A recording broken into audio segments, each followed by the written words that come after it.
Student, graph education academy के online classes में आपका एक बार फिर से स्वागत है।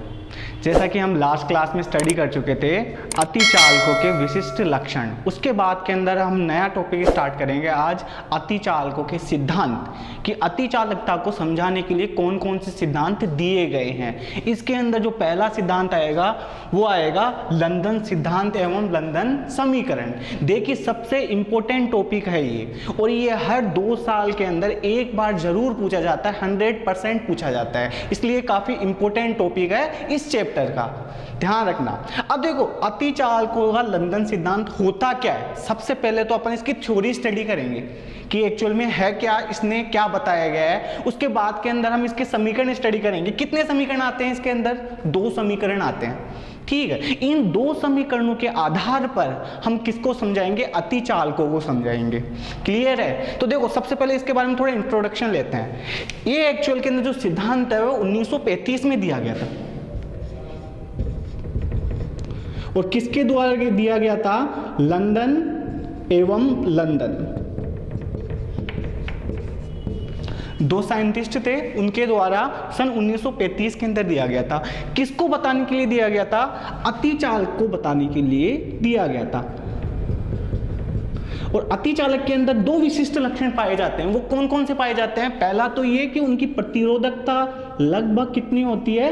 0 होती है, जिसके कारण उनकी चालकता अनंत हो जाती है, उनके अंदर दीर्घ स्थायी धारा उपस्थित हो जाती है।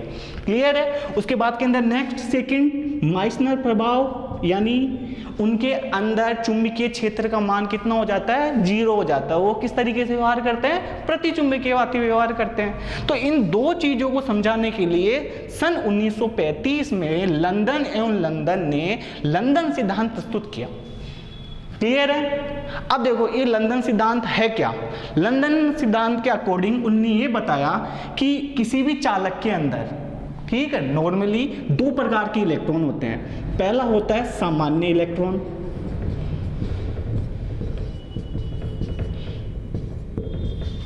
और दूसरा होता है अतिचालक इलेक्ट्रॉन।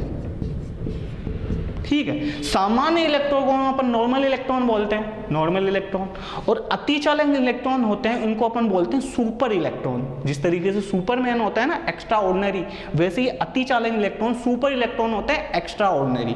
ये नॉर्मल इलेक्ट्रॉन से थोड़े अलग होते हैं। अब देखो इन दोनों इलेक्ट्रॉनों को अपन डिफाइन करेंगे कि इन दोनों इलेक्ट्रॉनों का मतलब है क्या। देखो सबसे पहले सामान्य इलेक्ट्रॉन। सामान्य इलेक्ट्रॉन होता क्या है? उन्हें बताया कि सामान्य इलेक्ट्रॉन नॉर्मल जो अतिचालक जो सामान्य धातुओं के अंदर पाया जाता है वो इलेक्ट्रॉन होता है। इसके अंदर 2 विशेषताएं होती है।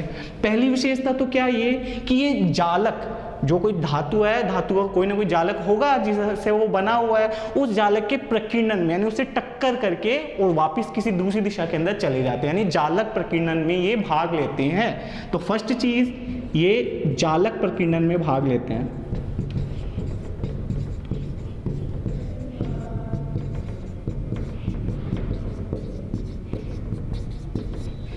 पहला तो ये चालक प्रकीर्णन में भाग लेते हैं। दूसरा,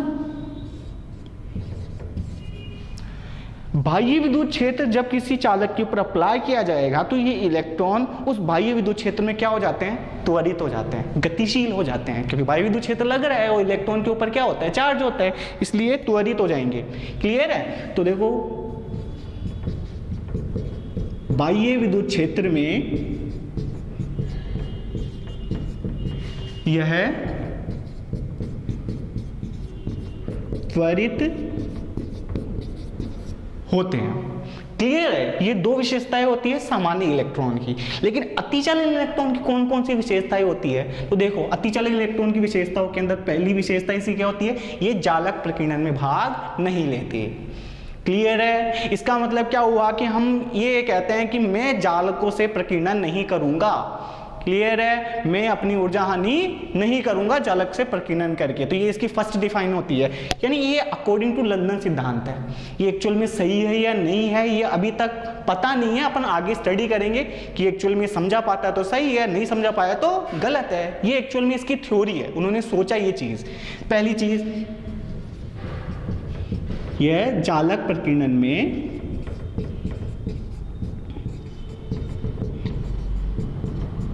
भाग नहीं लेते हैं।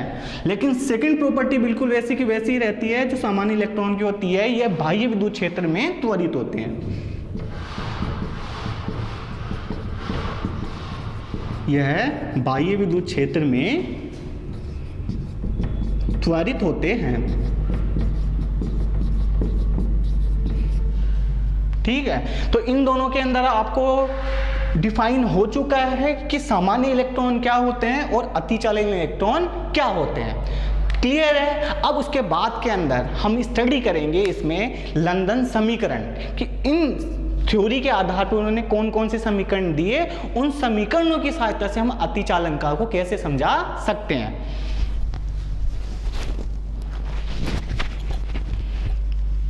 तो ठीक है, अपन नेक्स्ट आगे की तरफ चलते हैं और इसके अंदर हम स्टडी करेंगे हम नेक्स्ट लंदन समीकरण। क्लियर है, सामान्य electron, अतिचालन electron.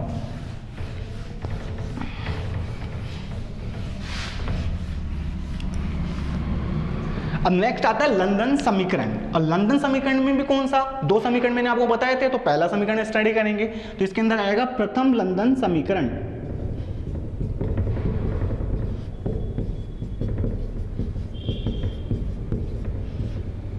First London equation, प्रथम लंदन समीकरण। पहला लंदन समीकरण क्या होता है। अब देखो, इसको स्टडी करने के लिए उसने ये माना कि मान लिया कोई एक धातु है, ये लो कोई धातु ले लिया अपन ने,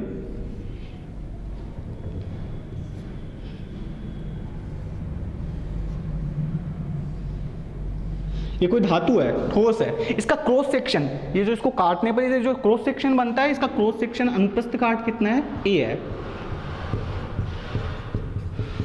अनुप्रस्थ काट इसका कितना है, ए है। सेकंड चीज, इसके अंदर जो इसकी लेंथ है वो लंबाई कितनी है, एल है।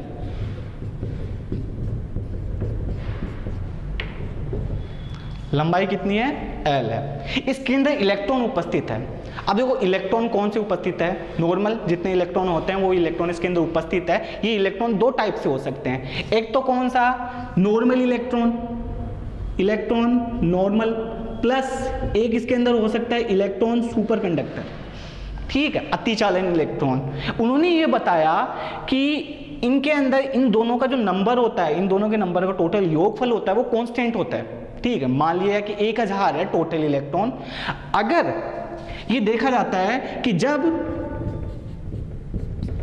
धातु का ताप उसके क्रिटिकल टेम्परेचर से क्या होता है, ज्यादा होता है, इस स्थिति के अंदर जो नॉर्मल इलेक्ट्रॉन होते हैं वो ज्यादा होते हैं किससे, सुपर कंडक्टर इलेक्ट्रॉन से, यानी बहुत ज्यादा होते हैं। यानी इसमें इसका वर्चस्व किसका रहेगा, नॉर्मल इलेक्ट्रॉन्स का होगा, सामान्य इलेक्ट्रॉन का वर्चस्व ज्यादा होगा। लेकिन जब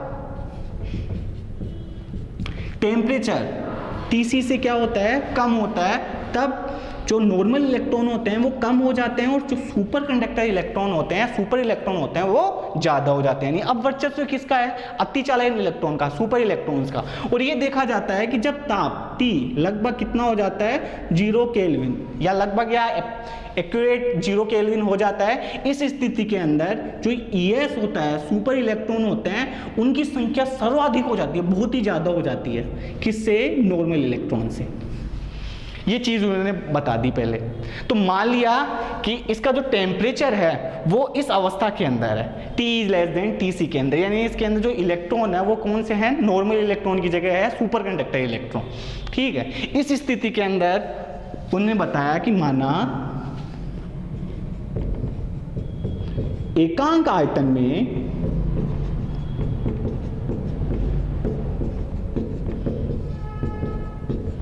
इलेक्ट्रॉन का संख्या घनत्व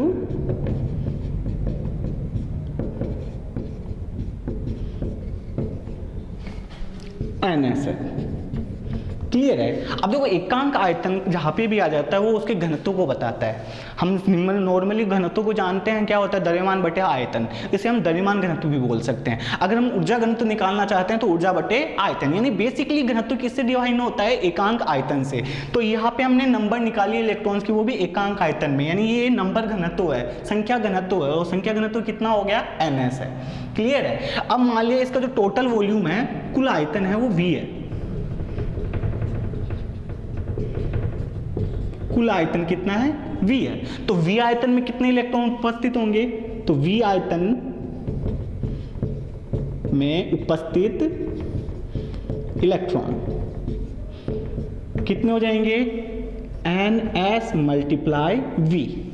होंगे या नहीं होंगे? हम जानते हैं आयतन इजिकल टू क्या होता है, आयतन इजिकल टू क्या होता है, क्षेत्रफल मल्टीप्लाई लंबाई। तो हम बोल सकते हैं कि V इजिकल टू कितना हो जाएगा, AL। हो जाएगा या नहीं हो जाएगा? ठीक है, ये वाली जो वैल्यू है V की, इस वैल्यू को अपन इसके अंदर पुट करते हैं। क्लियर है? तो V आयतन में उपस्थित इलेक्ट्रॉन कितने होंगे,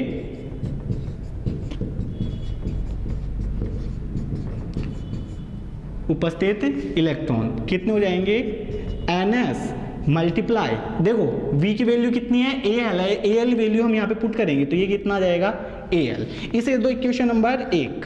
ये V आयतन में उपस्थित इलेक्ट्रॉन है। क्लियर है? अब अगर ये V आयतन में उपस्थित इलेक्ट्रॉन है और इसके अंदर जितने भी इलेक्ट्रॉन है उनका टोटल नेट आवेश अपन माइनस क्यों माने, क्योंकि इलेक्ट्रॉन पे आवेश क्या होता है, नेगेटिव होता है, और उसका टोटल आवेश का परिमाण हमने क्यों मान लिया, तो टोटल आवेश कितना हो गया, माइनस क्यों हो गया। तो माना इलेक्ट्रॉन का नेट आवेश माइनस क्यू हो तो कुल आवेश कितना हो जाएगा, कुल आवेश Q इजिकल टू कितना हो जाएगा, देखो उपस्थित इलेक्ट्रॉन कितने हैं, NS मल्टीप्लाई AL। ये लो, ये तो कुल इलेक्ट्रॉन है। अब इलेक्ट्रॉन का नेट आवेश कितना माना हमने, माइनस क्यू माना, तो इसको मल्टीप्लाई कर देंगे किससे, माइनस क्यू से। तो Q इजिकल टू कितना हो जाएगा, माइनस NS AL, और ये कितना हो जाएगा Q। ये लो, इसे दे दिया हमने इक्वेशन नंबर 2। यानी यहां तक हमने स्टार्ट कर लिया है, पता कर लिया है कि इस धातु के अंदर जो इलेक्ट्रॉन है उनका टोटल आवेश कितना है, Q equal to minus NS AL Q, जहां पे NS उसका संख्या घनत्व बताता है, A उसके क्रॉस सेक्शन एरिया को बताता है, L उसकी लेंथ को बताता है, और Q उसके टोटल या नेट आवेश को बताता है। क्लियर है? इसके आगे अपन स्टडी करते हैं।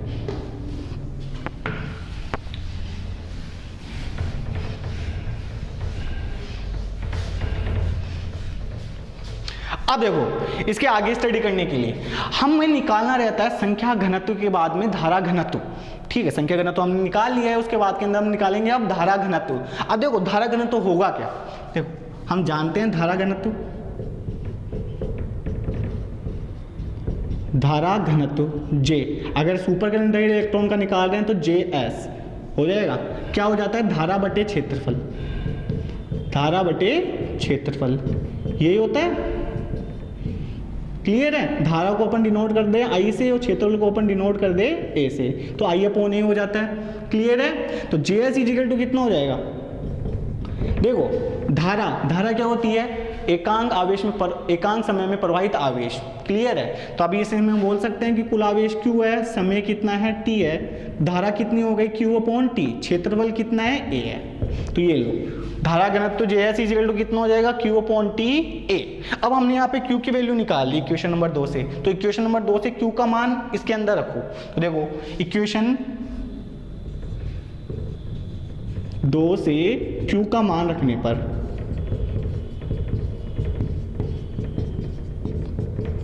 अब इक्वेशन नंबर 2 से Q का मान रखो, तब JS इजिकल टू कितना आ जाएगा, देखिए Q का मान कितना है, माइनस NS AL Q, तो ये कितना हो जाएगा, माइनस NS AL, और ये कितना हो जाएगा Q, और यहाँ पे कितना आ जाएगा T, और यहाँ पे कितना हो जाएगा A। ये भी A है क्रॉस सेक्शन एरिया, ये भी क्रॉस सेक्शन एरिया, A से A कैंसिल हो गया, तब JS इजिकल टू कितना आ गया, माइनस NS, यहाँ पे कितना हो जाएगा L, ये कितना हो जाएगा Q अपॉन T, हो जाएगा नहीं हो जाएगा। इक्वेशन नंबर दे दो 3। अब यहाँ पे देखिए L अपॉन T आया, L क्या होती है, लेंथ, और T क्या होता है, समय। तो लेंथ अपॉन टाइम, दूरी बटा समय, इजिकल टू किसको बताता है, वेग को डिफाइन करता है। ये वेग किसका होगा, इलेक्ट्रॉन का। तो माना L upon T is equal to VS, अतिचालक इलेक्ट्रॉन का वेग। क्लियर है?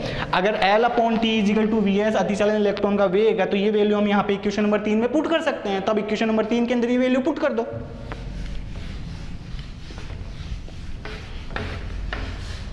इस स्थिति के अंदर हमें JS इजिकल टू क्या मिल जाएगा? Minus NS। देखो L upon T is equal to कितना हो जाएगा? VS, और ये कितना हो जाएगा? Q। आया ही नहीं आया? इसे दो इक्वेशन नंबर 4। क्लियर है? हमने ये धारा घनत्व तो निकाल लिया है। अब उसके बाद के अंदर नेक्स्ट इसकी देखो, अभी अतिचालन इलेक्ट्रॉन के अंदर मैंने इसकी प्रॉपर्टी के अंदर बताया था सेकंड प्रॉपर्टी कि ये बाह्य विद्युत क्षेत्र में त्वरित होते ही नहीं होते हैं। तो मान लिया इसके अंदर बाह्य विद्युत क्षेत्र क्या लग रहा है? E लग रहा है। तो देखो बाह्य विद्युत क्षेत्र E में, बाह्य विद्युत क्षेत्र E लगाने पर तो इनके ऊपर जो फोर्स होगा F इजिकल टू कितना हो जाएगा? अगर उनका total net wait minus Q है तो माइनस क्यू ई हो जाएगा। ये हम जानते हैं आसानी से। उसके बाद के अंदर ये जो फोर्स होगा वो इसके एक्सीलरेशन के कारण लगने वाले फोर्स के इक्वल होगा। अब इसका एक्सीलरेशन अगर हमने AS माना है तो इसके ऊपर लगने वाला फोर्स कितना होगा? MAS। ठीक है, जहां पे M क्या है? इनका द्रव्यमान, और AS क्या है? इनका त्वरण। क्लियर है? तो देखिए इससे minus Q E equal to कितना हो जाएगा? MAS हो जाएगा या नहीं हो जाएगा? क्लियर है? अब यहाँ पे देखो AS त्वरण क्या होता है? वेग में समय के सापेक्ष परिवर्तन। अब वेग इसका हमने क्या माना? VS माना, तब इसे हम ये लिख सकते हैं minus Q E equal to M, ये हो जाएगा del VS upon del T। Clear है? हो जाएगा नहीं हो जाएगा? क्लियर है? त्वरण को हमने क्या लिख दिया? वेग में समय के सापेक्ष परिवर्तन या अवकलन के रूप में लिख दिया। इक्वेशन नंबर दे दो 5। अब हमें कुछ भी नहीं करना है, ये जो del VS upon del T है ना, इसकी वैल्यू हमें इसके अंदर पुट करनी रहती है। अब ये वैल्यू अपन इक्वेशन नंबर 4 से पुट करते हैं। अब वो कैसे कि इक्वेशन नंबर 4 का T के रेस्पेक्ट में क्या कर दो? अवकलन कर दो। तो इक्वेशन 4 का T के सापेक्ष अवकलन करने पर,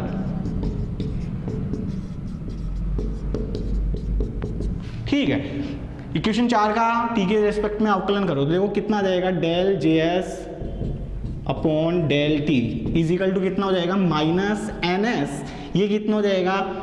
VS, और ये कितना हो जाएगा? Q, और इनका अवकलन कर दिया del upon del T। Clear है? अब देखिए यहाँ पे जो ये NS है वो T के रेस्पेक्ट में परिवर्तित नहीं होता कि भाई अभी 10 इलेक्ट्रॉन है तो बाद के अंदर 1 घंटे बाद में भी 10 ही रहेंगे, पैदा तो होने वाले हैं नहीं अलग से।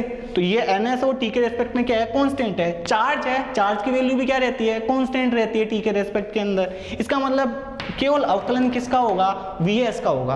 तो इस इक्वेशन को मैं इस तरीके से लिख सकता हूँ, del JS upon del T is equal to कितना हो गया? माइनस NS, ये कितना हो गया? Q, और यहाँ पे कितना हो गया? Del VS upon del T। हुआ या नहीं हुआ?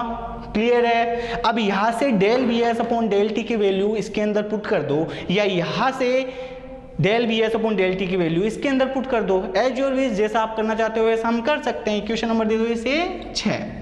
क्लियर है? यहाँ तक समझ में आया? अब इसको हम आगे देखते हैं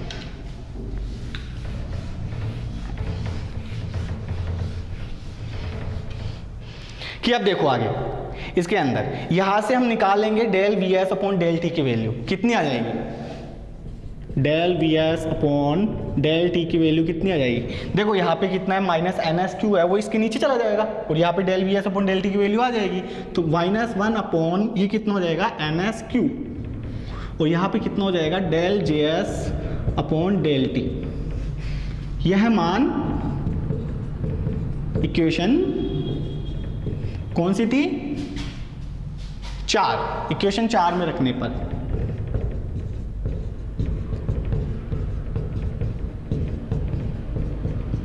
इक्वेशन 4 के अंदर रखो, सॉरी ये वैल्यू अपन इक्वेशन नंबर 6 की वैल्यू इक्वेशन नंबर 5 के अंदर रखेंगे।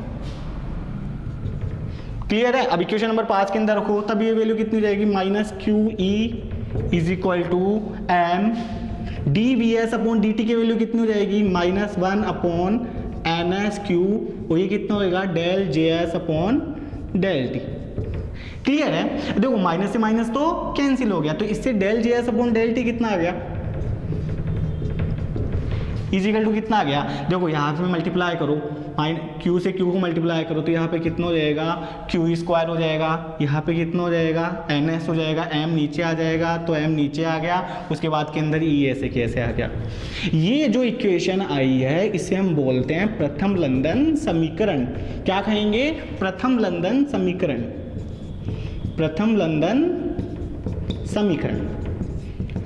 अब चलो ये प्रथम लंदन समीकरण तो आ गया, लेकिन हम इसकी फिजिकल इंपोर्टेंस देखेंगे, इसका भौतिक महत्व तो देखेंगे कि इसका भौतिक महत्व तो है क्या, ये समीकरण बता क्या रहा है। तो यहाँ पे देखिए कि इफ यदि ई की वैल्यू 0 हो, मान लिया हम धातु के ऊपर विद्युत क्षेत्र लगा ही नहीं रहे, ठीक है, उसको करंट दे ही नहीं रहे, इस स्थिति के अंदर del J S upon del T is equal to कितना होगा, 0 होगा। दोनों तरफ इंटीग्रेशन करेंगे तो जे एस इजिकल टू कितना आ जाएगा, कांस्टेंट आ जाएगा। और देखिए यही चीज अतिचालक को परिभाषित करती है, क्योंकि हमने स्टडी कर लिया था कि अतिचालक के अंदर क्या पाई जाती है, दीर्घस्थायी धारा पाई जाती है, यानी वह धारा अधिक लंबे समय तक रहती है बाह्य विद्युत क्षेत्र के बिना भी। और ये समीकरण भी इसी चीज को बता रहा है कि विद्युत क्षेत्र अपन ने अप्लाई नहीं किया, फिर भी इसके अंदर धारा घनत्व का मान क्या है, कांस्टेंट है। क्लियर है? इसका मतलब धारा का मान भी क्या रहेगा, कांस्टेंट रहेगा। ये अतिचालक के एक गुण को परिभाषित कर रही है। तो हम लिख सकते हैं इसके अंदर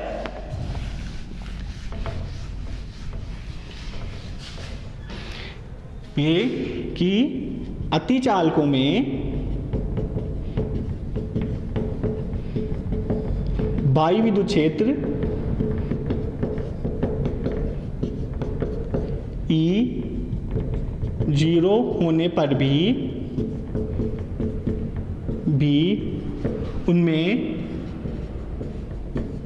दीर्घ स्थायी धारा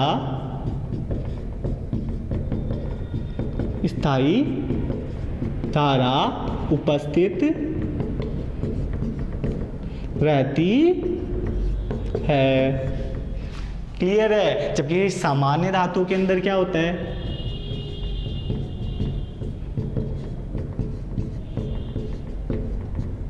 जो जे होती है वो कितनी होती है, सिग्मा ही होती है।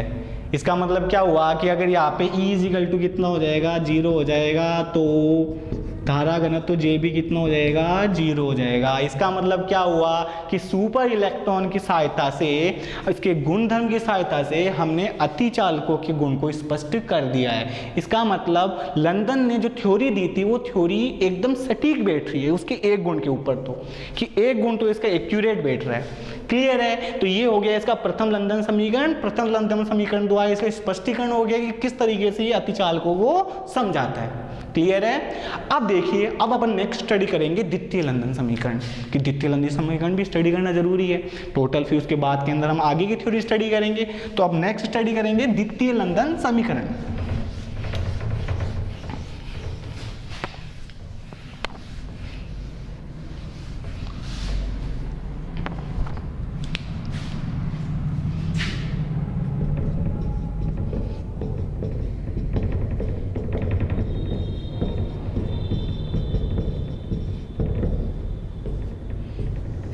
द्वितीय लंदन समीकरण, कि द्वितीय लंदन समीकरण होता क्या है, ये चीज अपन को स्टडी करनी रहती है। क्लियर है? अब हमने अगर पहला लंदन समीकरण पढ़ा है तो प्रथम लंदन समीकरण क्या होता है, अभी हमने देखा प्रथम लंदन समीकरण, अभी हमने स्टडी किया है इसको। क्या होता है, del J S upon del T is equal to Q square N S upon M, ये कितना हो जाता है, ई। Equation number 1। अभी हमने स्टडी किया है ये चीज़ कि प्रथम लंदन समीकरण क्या होता है। हमें बस इक्वेशन नंबर 1 का क्या लेना रहता है, कर्ल लेना रहता है। कर्ल ले लो इसका। तो देखो कर्ल लेने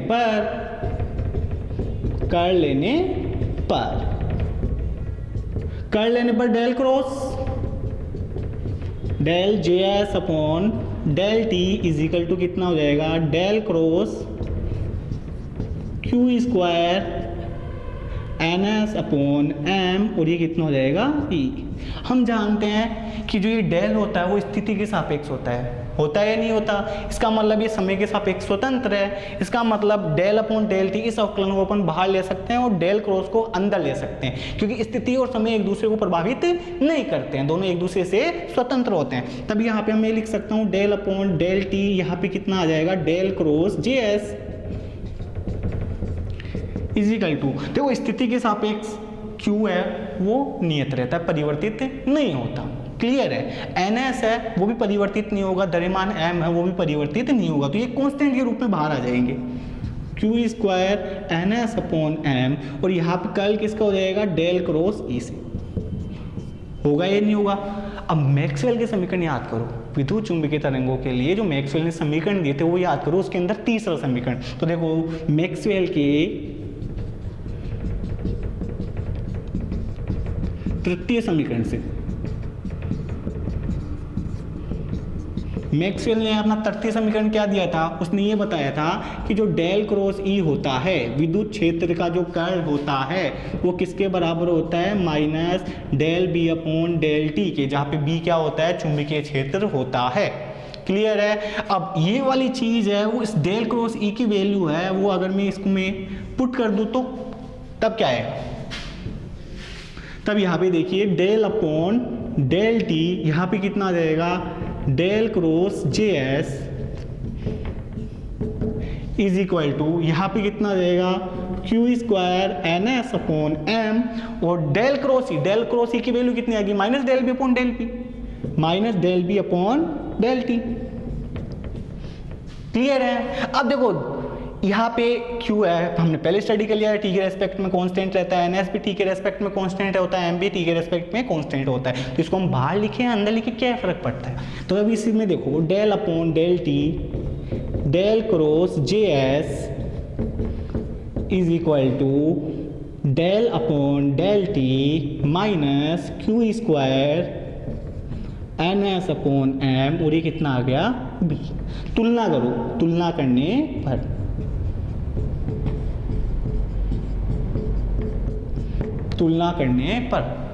अब जब हम इसकी तुलना करेंगे तो हम देखेंगे डेल अपॉन डी के आगे डेल क्रॉस जे एस है, डेल अपॉन डेल टी के आगे ये वाली चीजें दोनों एक दूसरे की इक्वल होगी, क्योंकि बाहर जो अवकल संकारक है वो सेम है। तब इस स्थिति के अंदर del cross J S equal to कितना आ जाएगा, minus Q square N S upon M, और ये कितना आ जाएगा, बी। ये लो, ये आ गया आपके द्वितीय लंदन समीकरण, द्वितीय लंदन समीकरण। अब वापस पूछा गया कि ये द्वितीय लंदन समीकरण आपने डिराइव तो कर दिया, लेकिन इसकी इंपोर्टेंस क्या है, इसकी इंपोर्टेंस बताओ कि ये समझाता क्या है, ये अतिचालकों को किस तरीके से परिभाषित करेगा। तो उन्होंने बताया कि हाँ बिल्कुल ये अतिचालकों के गुण को परिभाषित करता है, लेकिन इसके लिए भी अपन को कुछ दूसरा टॉपिक स्टडी करना पड़ेगा, और जो दूसरा टॉपिक होगा वो होगा पेनिट्रेशन डेप्थ, वेधन गहराई। और ये जो वेधन गहराई होगी वो किसकी व्याख्या करेगी, माइसनर प्रभाव की व्याख्या करेगी। तो क्लियर है। अब इसको आके स्टडी करेंगे वेधन गहराई से, और वेधन गहराई किसकी व्याख्या करेगी, माइसनर प्रभाव की व्याख्या करेगी। माइसनर प्रभाव किसका गुण होता है, अतिचालकों का गुण होता है। इसका मतलब अतिचालकों को क्वेश्चन नंबर 2 जो लंदन समीकरण आया था, द्वितीय लंदन समीकरण, वो इसे स्पष्ट करेगा। तो अब देखो नेक्स्ट वेधन गहराई।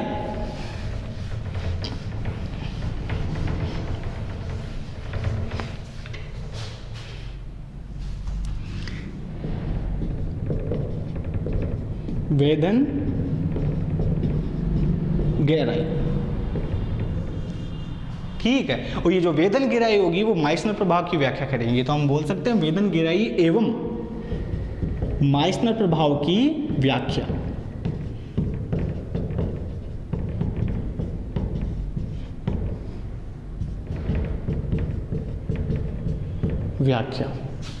क्लियर है। ये चीज अपन यहाँ पे स्टडी करेंगे। इसके लिए क्या लेंगे, द्वितीय लंदन समीकरण काम में लेंगे।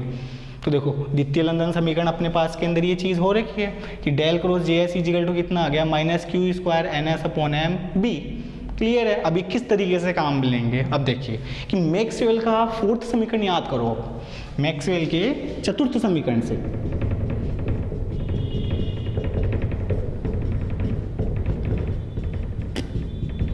चतुर्थ समीकरण से मैक्सवेल ने अपना फोर्थ समीकरण क्या दिया था, देखो मैक्सवेल ने बताया था कि डेल क्रॉस बी चुंबकीय क्षेत्र का कर्ल किसके बराबर होता है, mu naught J plus mu naught epsilon naught del E upon del T, जहाँ पे जे धारा घनत्व को बताता है, म्यू नोड चुंबकीय पारगम्यता निर्वात के अंदर बताता है, ये विद्युतशीलता निर्वात को बताता है। क्लियर है। ई विद्युत क्षेत्र को बताता है। अब ये समीकरण अतिचालकों के ऊपर अप्लाई करो, तो अतिचालकों के लिए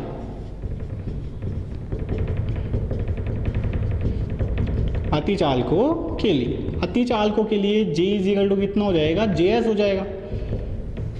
क्लियर है। E इजिकल टू कितना हो जाएगा, 0 हो जाएगा। इस स्थिति के अंदर del cross B is equal to कितना आ जाएगा, म्यू नोड JS आ जाएगा। इक्वेशन नंबर दे दो इसे जो 1। क्लियर है। अब उसके बाद के अंदर देखिए इक्वेशन नंबर 1 का कर्ल ले लो। ठीक है। तो देखो कर्ल लेने पर अब इसका हम कर्ल लेंगे तो del cross B is equal to कितना हो जाएगा, म्यू नोड स्थिति के सापेक्ष से परिवर्तित नहीं होगा, तो ये नियतांक होता है और नियतांक किसी के भी सापेक्ष परिवर्तित नहीं होता। यहाँ पे कितना आ गया, डेल क्रॉस JS। क्लियर है। अब देखिए डेल क्रॉस JS की वैल्यू तो हम द्वितीय लंदन समीकरण से इसके अंदर रखेंगे, साथ में इसको भी एक्सपेंड करेंगे। अब इसको एक्सपेंड करेंगे वो सदिश समीकरण से करेंगे। देखो डेल क्रॉस बी होता क्या है, यहाँ पे होता है gradient of divergence B minus del square B, ये इसका एक्सपेंड होता है सदिश समीकरण से। ठीक है, जिसे हम पीछे वाली क्लासों के अंदर स्टडी कर चुके हैं। तो del cross B is equal to ये चीज होती है इज इक्वल म्यू नोड। अब देखो यहाँ पे ये जो द्वितीय लंदन समीकरण है डेल क्रॉस JS, ये वैल्यू हम यहाँ पे पुट करेंगे। ठीक है। डेल क्रॉस JS की वैल्यू कितनी थी, minus Q square NS upon M, और ये कितना आ गया, B आ गया। क्लियर है। हम जानते हैं डेल डॉट बी चुंबकीय क्षेत्र का जो डाइवर्जेंस होता है वो कितना होता है, 0 होता है। और ये कौन सा मैक्सवेल का समीकरण है, सेकंड वाला, इसे हम द्वितीय मैक्सवेल समीकरण भी कहते हैं। द्वितीय मैक्सवेल समीकरण।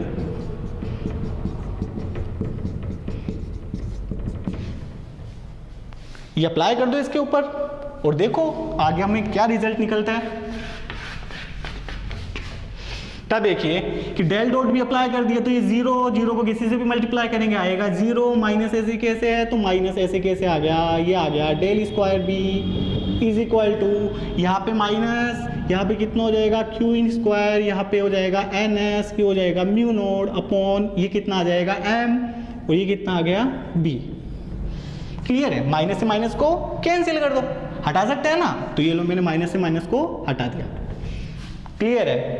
अब देखिए यहाँ पे B और B जब कोई इक्वेशन इक्वल होती है तो इसके अंदर फिजिक्स के अंदर उसके प्रत्येक पद की जो विमा होती है वो बराबर होती है, यानी इसकी विमा और इसकी विमा क्या है, बराबर है। अब देखिए B की विमा तो B की विमा के बराबर होगी, यहाँ पे जो डेल स्क्वायर की जो विमा होगी वो इस पद के बराबर होनी चाहिए।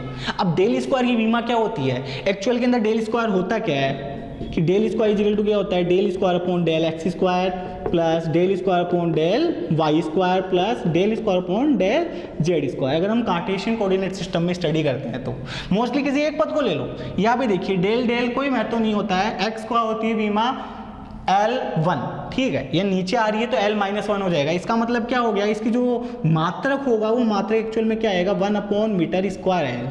इसका मतलब ये जो पद आया उसकी विमा भी 1 मीटर स्क्वायर के बराबर ही होगी या नहीं होगी। अगर हम लैम्डा को लंबाई या लेंथ डिनोट करें तो हम इसमें एज्यूम कर सकते हैं कि माना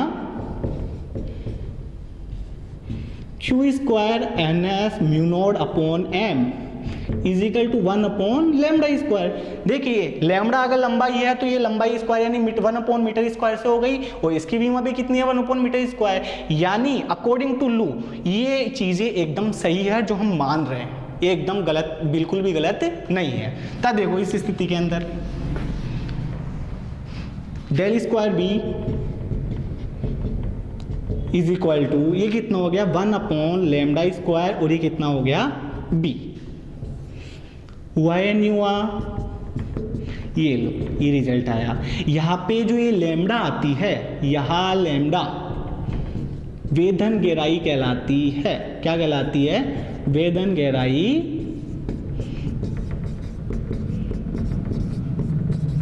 कहलाती है। अब एक्चुअल में ये वेधन गहराई होती क्या है कि जब भी अपन अतिचालक पदार्थ को बाह्य चुंबकीय क्षेत्र में रखते हैं तो बाह्य चुंबकीय क्षेत्र अतिचालक पदार्थ के कितने अंदर तक जा सकता है, ठीक है, वो उसकी वेधन गहराई होती है। इसको हमने लैम्डा से डिनोट कर दिया। देखिए ये एक द्वितीय कोटि का साधारण अवकल समीकरण है। वैसे इसके दो हल निकलते हैं, ठीक है, इसकी दो पॉसिबिलिटीज निकलती है क्योंकि इसके जो मूल आएंगे वो भी दो आएंगे प्लस माइनस 1 अपॉन लैम्डा। लेकिन इसके अंदर जो रियल आंसर होगा जो इसकी परिसीमाओं को संतुष्ट करेगा वो आंसर क्या होगा? B is equal to B node.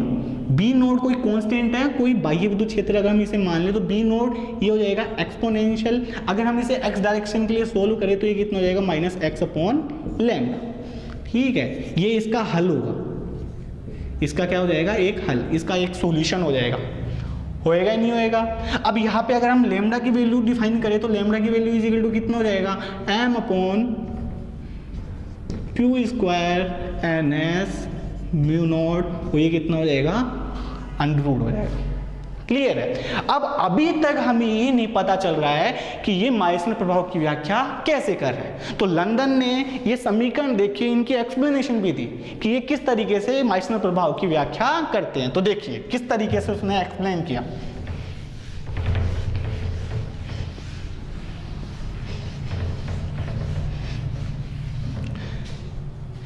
London ने यह बताया कि जब पदार्थ का ताप उसके क्रांतिक ताप से कम होता है, जब पदार्थ का ताप उसके क्रांतिक ताप से क्या होता है? कम होता है। इस स्थिति में ये जो Ns होते हैं ना, अतिचालन इलेक्ट्रॉन की संख्या घनत्व या संख्या वो बहुत ही ज्यादा हो जाती है, बहुत ही ज्यादा हो जाती है। अब जब अतिचालन इलेक्ट्रॉन की संख्या बहुत ज्यादा हो जाएगी, इस स्थिति के अंदर हम यहाँ पे हम देखेंगे कि लैम्डा, देखो लैम्डा की वैल्यू कितनी है? एम अपॉन क्यू का N S upon mu naught. जब नीचे वाली संख्या बहुत ज्यादा है तो ये टोटल वैल्यू क्या आएगी? बहुत कम आएगी, नहीं आएगी। और बहुत कम का जब हम रूट निकालते हैं तो वो भी क्या आता है? बहुत ही कम आता है। तो इस स्थिति के अंदर लैम्डा की वैल्यू भी क्या आएगी? बहुत कम। और बहुत कम को हम अप्रोक्सीमेटली क्या ले सकते हैं? 0। तो लैम्डा की वैल्यू अप्रोक्सीमेटली कितनी आ जाएगी? 0 हो जाएगी। इसका मतलब चुंबकीय क्षेत्र अतिचालक पदार्थ के अंदर घुस ही नहीं पाएगा, नहीं घुस पाएगा। इस स्थिति के में चुंबकीय क्षेत्र B इज इक्वल टू कितना हो जाएगा? B naught. इसका हल एक्सपोनेंशियल माइनस एक्स अपॉन 0 हो जाएगा, नहीं हो जाएगा? एक्स अपॉन 0 आ गया तो यहाँ पे इनफाइनाइट माइनस लग रहा है तो minus infinite. Exponential minus infinite की जो वैल्यू होती है, माइनस इनफाइनाइट की वैल्यू होती है वो अप्रोक्सीमेट कितनी होती है? 0 होती है। अब 0 को बी नोट से मल्टीप्लाई करेंगे तो कितना आएगा? 0। तो बी की वैल्यू कितनी आ जाएगी? 0 आ जाएगी। ये चीज किसको बताती है? माइसनर प्रभाव को बताती है। इस प्रकार लंदन ने अपने प्रथम और द्वितीय समीकरण की सहायता से ये बताया कि किस प्रकार E0 होने पर भी उसके अंदर दीर्घस्थायी धारा उपस्थित रहती है, यानी उसकी प्रतिरोधकता 0 कैसे हो जाती है। सेकंड लंदन सिद्धांत से ये बताया कि B इज इक्वल टू 0 यानी माइसनर प्रभाव कैसे उत्पन्न हो जाता है। साथ ही साथ यहाँ पे देखिए lambda is equal to M upon Q का एन एस म्यू नॉट है। ये वैल्यू आपको याद रखनी है क्योंकि काफी एग्जाम्स के अंदर इसमें डायरेक्ट क्वेश्चन बनता है कि लैम्डा की वैल्यू क्या होगी, एनएस की वैल्यू क्या होगी। क्लियर है? और एंट्रेंस के अंदर भी कई बार इसके ऊपर क्वेश्चन डायरेक्ट पूछ लेता है। तो ये चीज़ आपको याद रखनी है। इस तरीके से लंदन सिद्धांत क्या होता है, कंप्लीट होता है। ये लो आपका लंदन सिद्धांत समाप्त हो गया। केवल इतने छोटे से टॉपिक रहते हैं, उनको आप आसानी से कवर कर सकते हो। तो देखिए, रेगुलर क्लासेस लीजिए, इन टॉपिक्स को कवर कीजिए, और अगर कोई भी प्रॉब्लम हो तो आप कमेंट सेक्शन में जाके मुझसे पूछ सकते हैं, मैं श्योरली आपका आंसर दूंगा। और क्राफ्ट एजुकेशन एकेडमी के ऑनलाइन क्लासेस में लाइक कीजिए, शेयर कीजिए, सब्सक्राइब कीजिए। Thank you.